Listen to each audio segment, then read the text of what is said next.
सवाल, वो कौन सी चीज़ है जो पानी में गिरते ही मर जाती है?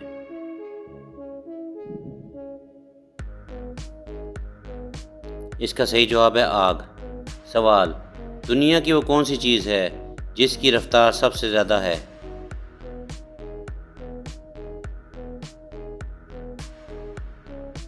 इसका सही जवाब है रोशनी। सवाल, वो कौन सी चीज़ है जिसके टूटने पर आवाज़ नहीं आती? इसका जवाब आप सोच समझ कर कमेंट बॉक्स में देंगे।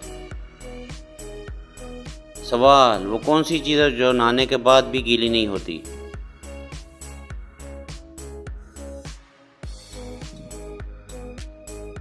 इसका सही जवाब है साया।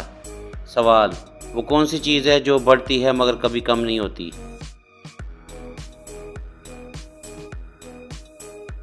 इसका सही जवाब है उम्र।